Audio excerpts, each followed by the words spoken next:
มึงนี่บ่ได้น้อยน้ำนะบ่น้ำบางลายพี่น้องคนแล้วการบานนี่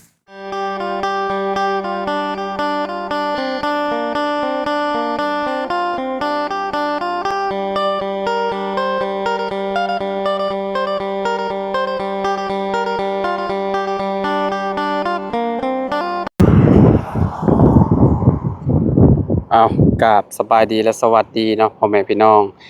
FC เบิร์สสุขูสู่คนเนาะเปิดภาพมาอยู่พีระเดอร์บ้านนี่พี่น้องเนาะอยู่ที่บ้านน้องสายฟ้าเนาะน้องบุญทวีแล้วบ้านนี้พี่น้องเอ้ยเนาะมาฮอดกับฝนตกพี่น้องเนาะหากะเศร้ากี่ดีได้พี่น้องฝนก็ได้เนาะตกตามงนมีกนะนี่นะตอนข่อยมาน่ะท้องฟ้าแจ้งกลางๆอยู่บ่เป็นหยังพี่น้อยเนาะบัดพอมาฮอดบ้านน้องสายฟ้าโอ้ยพี่น้อยเนาะตกจักๆเจ้าเกี่ยวข้าวก็จนหญ้าพี่น้อยเนาะจนหยุดก่อนเนาะพอเข้าเพิ่นก็กู้เมียนแหละพี่น้อยเนาะอยู่ข้างล่างจะว่าสุ่มอยู่บ่จักเข้าก็ได้เข้าน้องสายฟ้านี่โอ้ทางพ่อยาวเพิ่นขึ้นแล้วเรียบร้อยแล้วโครงเนาะพี่น้องเอ้ยในรอบประมาณ6โอ้ยบ่แม่นกลัวแล้ว6-7 มื้อพี่น้องประมาณ8 มื้อที่9พี่น้องที่เฮาไปอยู่เหนือพี่น้องเนาะลงมามื้อที่9เลยเนาะโอ้ฝักบงนี่เริ่มมันจะได้กินหมูกระทะขึ้นน้องสายฟ้าเพิ่นเว้าได้นี่เนาะพี่น้องเนาะยังเหลือแต่มุงติบาดนี่เนาะพี่น้องเอ้ยโอเคทางสร้างยาวเพิ่นก็พักกินข้าวเที่ยงหากันแล้วเนาะโอ้ทีมงานเบาต้าสบายดีสบายดีเด้อโดยสบายดีน้องสายฟ้านะ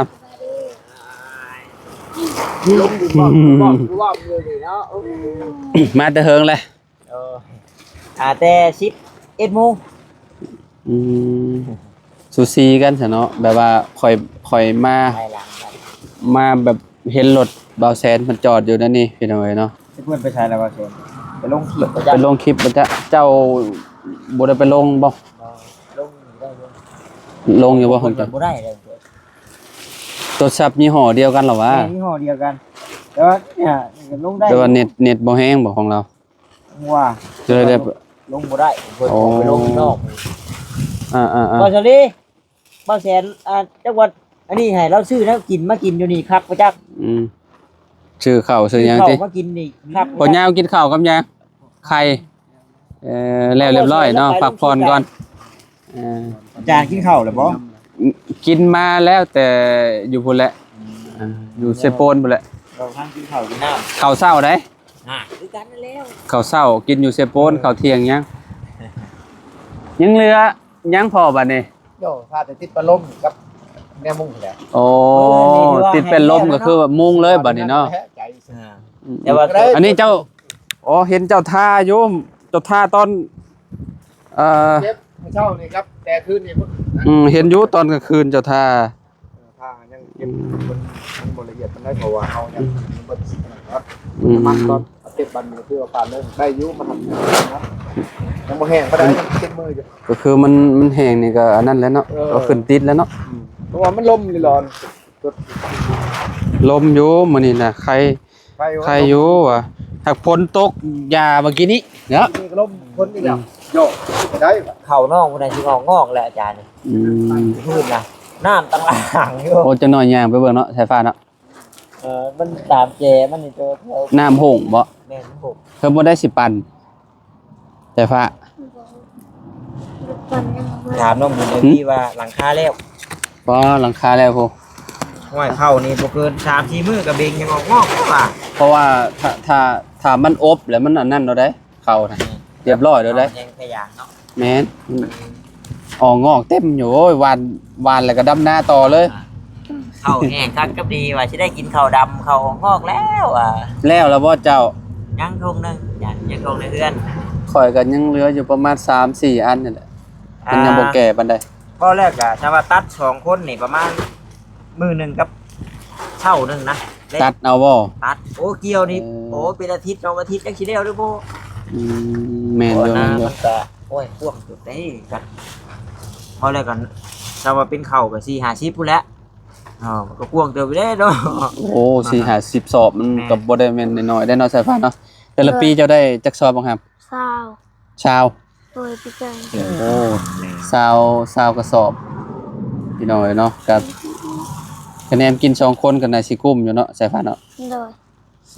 อ่าเบาลีกับเบายาวยังบ่ได้มา โดย แต่ละมื้อเพิ่นมาจักโมง มันมา3-4 โมง 3-4โมงแรงพู้ โดย อ๋อกลับจักโมงบ่นี่3-4 ทุ่ม นั่นเธอก็9 โมง อืม ละเมือ เพราะว่าเพิ่นมาสายเด้เนาะเพิ่นมาสายก็สิก ป ลั ระ บ มาณเที่ยงนะเพิ่นขึ้นมาแต่ละมื้อเนาะ2โมงเพิ่น 2 โมง2 โมง3 โมงติเบาลีนี่ประมาณ3-4 โมงบ่ได้เหรอมา ตามนี่ย่าหางตื่นอาบน้ำมาจากซั่นนี่ แม่ คนที่มีคนแว่นี่ บ่ละคือเขาอ้ายเพิ่นว่าเพื่อสิเมื่อบัดดึกเด้บัดนี้เพื่อได้รับได้นอนบัดนี้นอนบัดตื่นสวยธรรมดาน อนประมาณ2 โมงบางทีน่ะ2 โมง3 โมงได้ แม่นได้ยินไอ้เตียงเราเว้าอยู่ทั้งเทื่อนั้นโอ้เราว่าจักสิว่าได้ 4 โมงเช้าอ้ายก็ยังเคยแล้วอ่ะ แม่นบางทีนั่งเบิ่งคอมเมนต์เด้ แต่ว่าแบบ โอ้บางทีแต่ซ่องเฮาคนเบิ่งหลายๆเนี่ยคอมเมนต์นี่คือแบบ3-400 4-500แบบนี้บางทีไปตอบบ่ทันก็นั่งเบิ่งแล้วก็กดหัวใจให้ไว้หั่นแหละ ไล่เบิ่งนั่นแหละแหมแต่ว่าเมื่อวานนี่คลิปโอ้ดูเดือดขนาดเมื่อวานนี่เนาะ เบิ่ง เบิ่งแล้วก็แบบสร้างเป็นแท้ว่ะไปก็บ่คิดนะไปก็บ่คิดแล้วว่าจะสิเป็น แม่นว่ามืออันอ้ายแล้วเข้าไปแต่บิดน่ะก็เว้ากันธรรมดาเด้ มีปากมีเสียงกัน ก็เบิ่งอยู่มื้อเข้าไปธรรมดาแบบว่าไปอารมณ์ให้น้องตุ๊กได้ขึ้นไปนอนอยู่เฮือนหลังนั้นแต่ว่ามาเมื่อวานนี่มันลดคนละเรื่องกันเลยเนาะ คนละม่วนเลย มันแบบว่าจากคนแบบธรรมดาหั่นนะเบิ่งเบาไล่ก็แบบเมื่อวานนี่คือแบบบ่ได้พอใจเลยเมื่อวานเพิ่นเว้า เว้าแบบบ่เจียมเลยเนาะ เว้าแบบบ่เจียมเลยแบบ บ่ได้จงน้ำใจ บ่ได้จงแบบน้ำใจหยังเลยเนาะ โอ้น้องชัยนี่จนรุดว่ามึงกูผู้ใด โอ้จนด่าเลยเมื่อวานเนี่ยขอเบิ่งแล้วป้อขอแบบจะว่าลายก็หันก็บ่จักขอคิดว่า มันก็อาจจะ มันต้องลายก็หันแหละ ลายอยู่ เพราะว่าแบบบางทีมันออกอากาศบ่ได้พี่น้องเนาะ นี่แหละบ่ได้ มันเป็นคำหยาบลายให้เด้ เบิ่งได้อยู่โน่นนี่นั่นได้อยู่แล้วก็คืออันเห็นบ่น้องแต่เราก็อยากเล่าอยู่พังอยู่แต่ว่าก็ถ้าสิเว้าลายก็หันนั่นหน่อยเชื่อโอ้ได้นี่เว้าในช่องมันเห็นช่องบ่นี้สินะ ก็คือเบิ่งคร่าวๆในซ่องบ่จิตก็ว่าอันน่ะเห็นคือว่าแม่เพิ่นผู้ไล่โทรมาหาบ่จิตอีกว่าซั่น แม่นยังบ่จบได้ว่าซั่นเนาะ โอ้ ยาวยังอีกเด้ว่า เป็นจังไดเนาะ แทนที่นั่นผู้บ้านช่างก็มาแหละว่านี่เนาะน่าจะแบบว่าแล้วแล้วก็แล้วไปนี่นะไทยก็คือได้ยินแต่ว่าบ่เอาแล้วบ่อยากได้แล้วสินะ แม่น บ่เอาแล้วบ่เอาแล้วบ่ได้แล้วนี่ สิยังสิบ่จบจักอีก ถ้าว่าทางนี้ก็บ่เอาแล้วบ่หยังแล้วก็ถ้าน้องแต่ก็บ่เอาแล้วหยังแล้วก็ส่งใบตาดินนะเนาะ แม่น ส่งให้ไอ้เตียง ส่งมา ก็ได้บัดนี้ ส่งมาเนาะผู้ที่ว่าเพิ่นรอช่วยเหลือกันยังมีหลายเนาะคันว่าบ่อยากอยู่บ่อยากอันนั้นก็ได้ แต่ว่าก็สงสารน้องเพิ่นนั่นแหละน้องตุ๊กกันแหละเด็กน้อยบ่ฮู้น้อยนี่ไปซะ นั่นแหละตัวอยู่นำเพิ่น ตัวว่าอยู่น้ำเพิ่น เดี๋ยวคนรีบเพิ่นว่า ผู้เดียวซ้ำบาดนี่พี่น้องเอ้ยเนาะไปเพิ่นเป็นไผเฮือนเดียวกันซะกับเอื้อย อาชีพเว้าหยังหลายก็ตัวบัดในนามลูกไผ่แม่นบ่ นะ ถ้าสิเข้าทั้งเอื้อยหลายบัดตัวเป็นลูกไผ่เพิ่น นั่นแหละ เฮ็ดได้จ้ะมัน ว้าวกับพิษอีกหั่นติ คิดแล้ว ลูกไผ่ว้าว ยาก็ลูกไผ่เนาะ แม่แย่กับลูกไผ่ก็ฮู้อยู่แล้วติ เนาะว่าได้เนาะ แม่นเว้าหลาย เว้ายังหลายบ่ได้นั่นแหละ FC ก็นั่นแหละเป็นสงสารน้องตุ๊กเพิ่นเนาะที่เหลือเพิ่นก็ธรรมดาแล้วเพิ่นก็บ่ได้อันนั้นอยู่แล้วแบบว่าก็ฮู้ท่าแท้แล้วเป็นจังได เพราะว่าพี่กี้นั่นบ่ต้าน่ะคิดว่าโอ้น้องไล่น้องไส้นี่ อืม อาจจะสิบ่แม่นแบบว่าคนแบบคุกครอบไปซั่น อืมแบบตอนแรกๆคือว่าอันนั้นธรรมดาอยู่เนาะใจคือว่าอันนั้นอยู่แบบ นี่เนาะพี่กี้ก็ว่าที่เข้าไปได้มันก็ เมื่อวานนี่รุดนะเมื่อวานนี่ ข เขา อเบาแสนก็คือได้ยินว่ามีผู้ใหญ่เพิ่นยังมีอยู่ได้กับน้องตุ๊กนะ อืม มันถ้าเป็นอันนี้แหละมันก็โยกแต่คือสิบ่ได้เข้าไปได้จำว่าแบบ อืม เพิ่นแบบบ่ลงเอยกันจนแบบน้องตุ๊กก็แบบเข้าที่เข้าทางผู้เนาะเฮาก็ช่วยกันช่วยแต่น้องตุ๊กเฮ็ดน่ะเฉพาะเรื่องน่ะเออ เจ้าคือมันเอาเซนเจ้าคือขับรถจะมาบอก โอ้ ว่าอะไร ยบ่มีเงินใช้น้ำมันรถหลายแน่ อืมมานำกันแหละสายฟ้า แม่นประหยัดดี รถคันบางใหญ่นั่งเป็น10คนก็ได้ บ่สิบ่อยากให้มาบ่แทนได้เมื่อไว้เพิ่นว่านะ อ่า จะมาเอารถมาเองมันนานได้เมื่อ เพราะแล้วก็ไอ้หาเนี่ยนะลูกเอาโทรศัพท์ไอ้มาให้เนี่ย ไปเอาให้บัดตาจะน้อยย่างไปเบิ่งเขาแล้วก่อนพี่น้อยเนาะโอ้โต บัด เนาะ อยู่ทางพูดบัดยังลุงเพิ่มเนาะเดี๋ยวพุ่นเนาะกับเบา แม่นกับเบาไล่เหลืออยู่2คนตอนนี้นะเพราะว่าอันแต่ละคนก็ลงมาแล้วเบาจันเบาอันนั้น3เคยเพิ่นลงมาแล้วรถเบาจันเพิ่นก็เอารถเข้าอู่ ก็คือได้ยินไอ้แล้วว่าหลังคามันหัวบ่เป็นจังได๋ มองกระจกก็เด้มองกระจกแบบว่ากาวมันบ่แน่นเด้ รถบอแซนเคยเป็นได้ มันซึมเด้ รถบอแซนเคยเป็นอยู่ อืม จน เวลา ไปอุดใหม่ เวลาฝนตกแหละกาวตัวที่ว่าเขาเจ้าติดเนี่ยมันสงสัยมันอ้าแบบนี้ เวลาฝนตกแห้งๆมันก็ย่อยลงเบิด2ข้างเลย ระบบไฟจะล้วนรถว่าจันน่ะ อ๋อ เอ้าอันไฟตาก็จนบ่ปิดมือแรกๆมือมันเป็นฝนตกแห้งได้อยู่เหนือดีแต่รถบ่เป็นหยังแหละ โอ้ถ้ามันช็อตหรือว่าบ่ขออนุญาตนำเกิดอัคคีไฟขึ้น แม่น เนาะ แม่น รถไม่ไหม้เพราะว่า จนฮ้อนมองคนนั่งน่ะ ปอ มองแอร์ช่องแอร์ออกมาน่ะ เพราะว่าระบบไฟฟ้าเบิดเนาะ แม่นเพราะว่า ถ้ามันช็อตขึ้นมาแล้วมันก็มีโอกาสใหม่ด้วยได้รถคูเมอร์นี่ ว่าวันเบิดถ้าเป็นรถใหญ่พ่วงนี่อาจจะ แม่น สายไฟมันบ่ต้อง แม่น แต่ง อัน ต่อ มันยุ เนาะ มันยะได้ว่าตาขอย่านแบบเรียบร้อยแล้วเขาว่าอันนี้มันยังแบบรถแบบสายไฟมันยังเคียนแบบดีเด้ ยังใหม่ รถมาจากอันน่ะโรงงานมันอยู่แล้วหั่น ยั น่ะ งบ่ได้ลื้อเนาะ แม่น คือใหญ่พ่วงนี่มันลื้อเลยได้ ลื้อแบบตัดสายไฟเด้ตัดสายไฟทุกอย่างเลย จากหัวมาซ้ายจาก แม่น ซ้ายหัวเนาะโยก โอ้ถ้าคันใดง่ายบอดี้เนี่ยก็โยต้นคุมนิดนึงก็อยากไปแล้วแหละไอ้พวงน่ะอยากดับบ่ได้สายไฟ อันเอาบ่เรื่องรถมาแล้วก็เป็น ฮะ ได้อาจารย์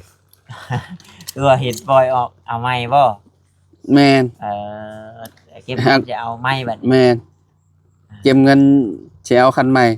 เพราะว่า เว้าตรงๆเราได้นี่พี่น้องเอ้ย เอา เก็บเงิน เนาะ อยากได้คันใหม่แล้วได้ สิบ่อ้อมค้อม บ่ได้อ้อมค้อมได้พี่น้องเอ้ย เพ เนาะ ราะว่าโอ๊ยบ่เล่นที่บัดแล้วบัดเห็นออกบัดสิดราม่า แม่น กั แม่นแม่น อ่า เว้าความจริงเลยนี่เก็บเงินสิออกคันใหม่พี่น้องเอ้ยเนาะ เพราะว่า เพราะว่ามันก็จำเป็นอยู่แล้วรถก็ได้ ถ้าถามอ้ายเพิ่นนะเพิ่นก็ว่า อืม แต่ถ้าว่าเฮาได้ใช้ดื่ม อืม อย่างแรกก็สิเก็บเป็นรถครอบครัวเลยสิ แม่ เพราะว่าตัวนั้นน่ะมันยังเป็นแบบว่ายังบ่สุดสิ แม่ นะ นมันยังบ่สุดพี่น้องเอ้ย ถ้าถามมัน อ่า อ้ายเพิ่นเนาะ บ่สุด บ่สุดอะไรพี่น้องยอมรับเลยเอาแต่ก็ว่าแล้วมันบัดเฒ่าแก่ไปมันเฮ็ดสิมีปัญหาหลายแล้วหลายเฒ่า มันเฮาก็ฮู้อยู่แล้วรถง่ายมันเขาเจ้าจักจอดยังจอดยามาหั่นนะพวกสายสายไฟหรือว่าตับโลมันก็โอ้ยมันมีหลายอย่าง บ่ นะ บ่เบิดชาต้นคูมึงแห้งน่ะเอน่ะบ่เย็นทั้งบัด แม่นแม่น รถน้องได้ต้นคูมึงแห้งบ่ถึงเองบ่ อันนี้ เย็น มันนี่เด้อรถง่ายนี่ มันยังมีปัญหานี่แบบระบบไฟเนาะกับแอร์ โอ้อยู่แม่น อยากซ้อ ลางเทื่อนี่เฮ็ดก็คือแอร์ตันนี่รถบ่แซนก็ไปลากไปยังไง กับอันนั้นมันไอ้พวกแหลกพวกหยังมันแหละเพราะว่ามันบ่แม่นแหลกเดิมเด้แหลกกับเจ้าอันใส่แหลกเทียมมาเนาะก็โอ้ หลายอย่างอยู่พี่น้อยเนาะก็เลยว่าตัดสินใจแบบ ต่าง อั กัน น แม่ ขายออกซะเพราะว่ามันต่อไปมันเถาลงแล้วค่อยก็ยันมันราคามันตกก็นี่ ขายไว้ เลยว่าเอ้า เก็บเงินไว้ เก็บเงินถอนเงินไว้ก่อนพี่น้อยเนาะ พอตัวใหม่แล้วก็จังเอา แม ใหม่เนาะ ่นวันนี้มีแต่ออกศูนย์โลดครับเงินพอเงินบ่พอก็หาไปเรื่อยๆเนาะจนได้พอแหละพี่น้อย ศูนย์นี่ครับมันโมเมนต์ล้าน5 ล้าน 6มีจัก แม่นประมาณนั้นแหละ แต่ว่าถ้าสิเอาดีตัวรองกันกันล้านน้อยๆเนาะ แม่น แต่ว่าชาเบิ่งน้ำอย่างคนอื่นโบชัวบอกอย่างมันนั่นน่ะผู้ใดพี่น้องเนาะ แม่น แต่ละเกตอีกได้บัดนี้ แม่น อ่า อันคูณ4นะคูณ4นะล้าน เพราะว่ามันสิแตกต่างกันได้อยู่ เพราะว่าอยู่บ้านเฮานี่มันมี 1.9 โพวินน่ะมันมีจาก 3,000 พร้อมจาก 3,000 นี่ก็สิเพิ่มแพงประมาณเกือบล้าน7ล้าน6ล้าน7คะแนน1.9 น่ะประมาณล้าน4น้อยๆประมาณนั่นแหละพี่น้องเนาะคันว่าโตธรรมดาคือของซุมเบาลี่ก็ประมาณล้าน3ปลายๆประมาณนั่นแหละแต่ว่าตอนนี้ที่เงินล้านอยู่ไสบัดนี้ พี่น้องเนาะ โอ้ยว่าเนาะเอาดีใจน้ำพี่น้องเนาะแต่ละคนก็ได้ใหม่ไปแล้ว แม่น โดนมอต้านั่นบ่ได้ว่าแต่อยากได้ใหม่ดอกอยากให้เบิดหนี่มันก่อนว่าคือว่าอะไร ยังบ่เบิดบ่เจ้าหาตามัน นี่แหละการงานเนาะมันบ่คือเก่าแล้วมันชะ แม่ งัก นอยู่ แล้ว แม่นอยู่ มันชะงักแล้วมันก็เลยเอาพอเพียงเดียวจบโตมันจบอันนี้ที่เฮาอันมีก็ถือว่าโอเคแล้วเนาะ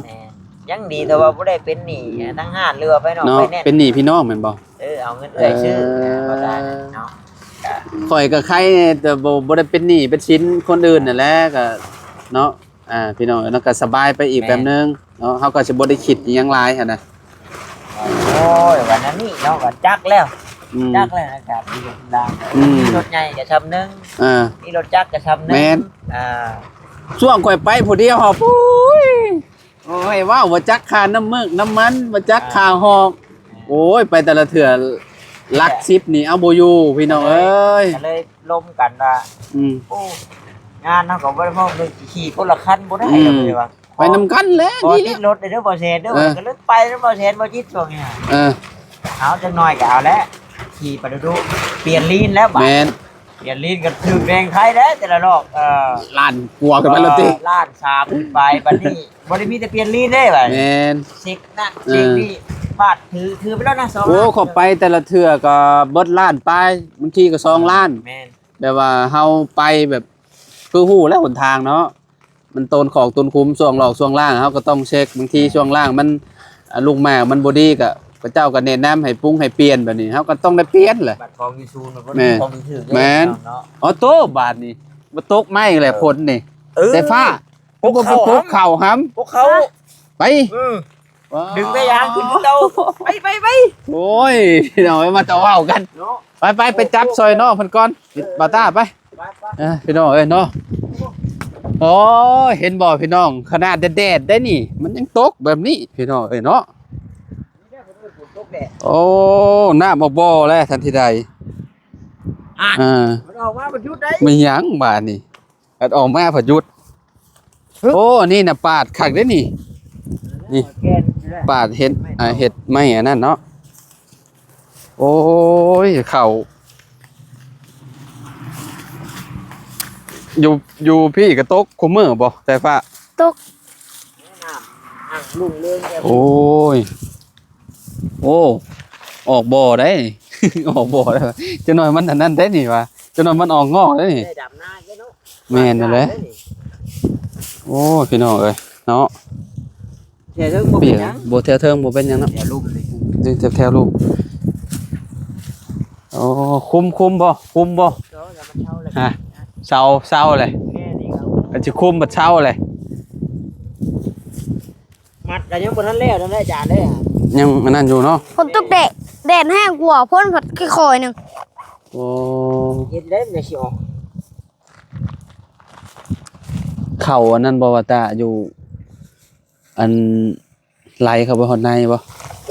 มันมี หมากได้ช่วงนี้นะเห็นบ่โอ้เนี่ยมันพูดได้บ่ได้ตื่นได้ผู้ บ่ตายบัดนี้คือบ่อันนั้น เอายังว่าอยู่โอ้ยน้องกองน้ำพูดว่ามึงเนี่ยบ่ได้น้อยน้ำนะ บ่น้ำบักลายนะพี่น้องบ่แล้วการบานนี่เฮ็ดได้ใส่ผ้า แต่ว่าสิไปหาอันว่าให้อัน มาดูบ่ตามมา ฮะ บ่ตามมา เฮ็ดได้ ใส่เจ้าสิเฮ็ดเท่าใดใส่ สิบอกงอกบ่ว่ะ เจ้าสิเจ้าสิเฮ็ดเท่าใดนี่ ปวดออกคืออัน ใส่ฟ้าเอาอันนั้นเอาถ้วยฮะมาวิดออก แล้วก็รูปมาแต่ไหนพุ่นมาสิถึงไปให้เจ้า โอ้ เจ้ารูปมามือเบื้องหนึงเอาแยงดึงขึ้น บ่กองอยู่หม่องนี่โพดนี่เนาะคือบ่กองอยู่หม่องอันน่ะให้มันสูงๆนี่ใส่ฟ้า ตอนที่พิษน่ะเพิ่นสิกองกุกข้อ โอ้ กุกข้อก็คือเก่าให้นะว่าก็เลยมาเอาอันเป็นหน้าสามแยกนี่แต่ว่ามันบัดกองลามลงมาโพดบัดนี้ แม่นก็ แต่จริงเข้าน้อยเดียวนึงเนาะ แม่นต้องเอาขึ้นไปให้มันเทียบกับคันหน้าเลยเขาว่า แต่จริงนี่เข้าน้อยเดียวนึงปิ้นหัวปิ้นอันหมากมันเข้ากลางนะ อ่า โอ้ยเบิดมันน่ะบ่มีผู้แบบว่าอันนี้ โอ้บ่มีคน บัดแม่อยู่ไทยผู้พ่อแม่ก็ได้มันบ่ได้น้อยเลย มุงเฮือนแล้วบ่ติจังซี่อันนั้นจังสิปาด ได้ยินน้องสายผ้าเว้าในนี้บ่มันนี่นะ โอ้ยเนาะสายฟ้าผลสิเบิดแล้วแหละผลสิเบิดแล้วแหละยังเหลือ พิ่นนั่นกองไว้เมื่อนั้นน่ะหากแล้วเอาขึ้นนี่นี่มันน้ำเต็มเนาะ มุมนี้บ่ได้มีบ่มีแต่มุมเดียวเหรอวะ นี่จะนี่นั่นอัน ใช่ ปล่อยออกน้ำแล้วเช้านี่ก็มื้อนี้เนาะ โอ้ เอาออกให้น้องเพิ่นทำได้แล้ว โอ้ เดี๋ยวนี้มีข้าวเบิดนี่น่ะว่านี่ มันก็ออกงอกหมดแล้วแสน นี่เบิ่งกว่า ออกงอกแล้วบ่ตาเอ้ย ว่า โอ้ยน้ำเต็มอยู่ ชุมนั่นนี่แล้วเฮงได้โอกาสมัน ปอดโธ่ น้ำแดงจึงเลย เอาตัวนี้ขึ้นไปพูนบ่ดีบ่ เก็บขึ้นไปลีเนาะ เนาะเอาขึ้นไป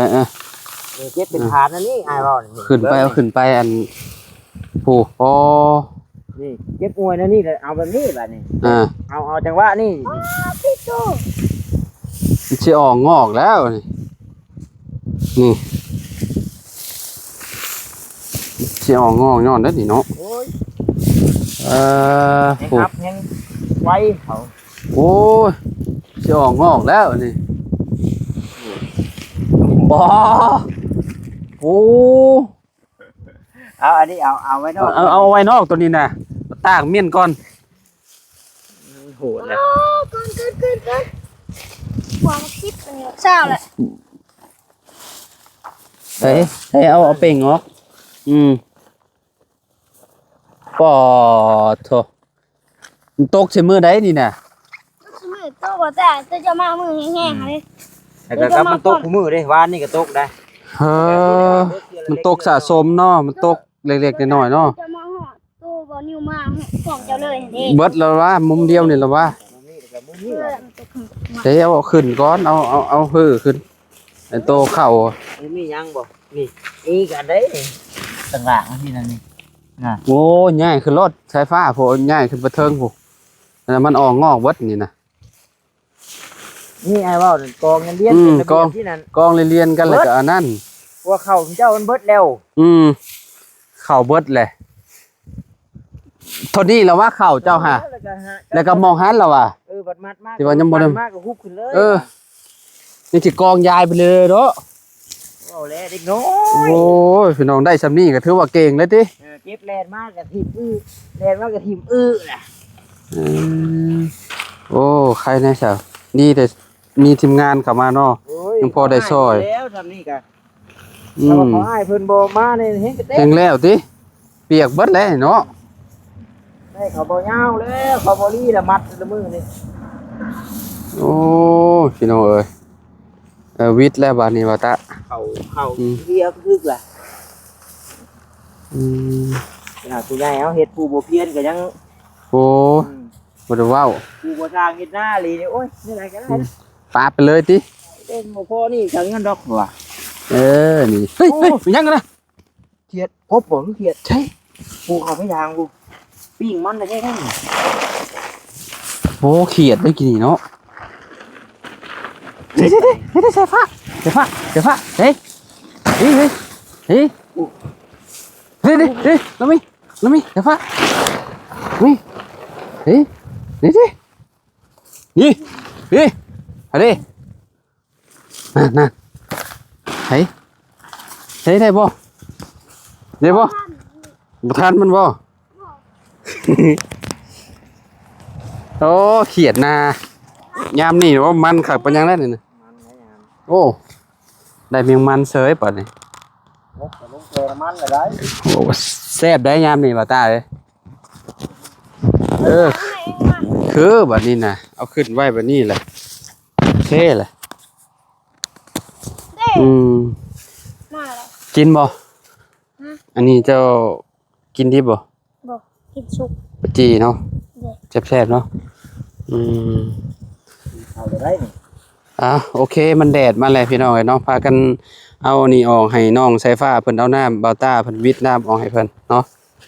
ฝั่งนั่นพร้อม ให้ยางนี่บ่ต้องฮุบมันเด้อนี่แต่ฮุบตัวแห้งนี่ขึ้นให้ยางนี่ปล่อยให้น้ำมันไหลดิบเลยถ้าไปยุ่มขึ้นนั้น บ่ต้องยุ่มขึ้นดอกปลาให้มันน้ำมันไหลออก นี่นะ โอ้ตัวนี้บ่ได้เปียกดอกว่าตัวนี้ เปียกแต่ว่า น้ำได้อยู่ โดนเหนียวม่วงซันนี่ก็ได้ ที่จริงน่ะปั่นรถเนาะมัดอันนั้นสิมัดเมื่อได้ใช้ฟ้า แท้จริงมันก็ได้แต่ว่าถ่าบัดปั้นนี่ได้ พอฝนตกลงมามันก็เรียบร้อยอีกแล้ว เพราะว่าลุงเราก็โอ้ยปั้นแล้วก็ให้ยางคุ้งไว้เนาะ แม่นอันเข่าที่ว่ามันเป็นกระสอบมาเฮาเอานี่สามารถปกไว้ได้ บ่เกินเช้าชอบดอกเนาะให้ยางงมไว้แล้วก็มุ่งกันค่าแล้วก็ต้องหากันคน แม่นเลย ก็ได้แบบว่า แม่นบ่าวตาเขาก็คือกันนั่นแหละก็แน่ว่าอันนั้นมั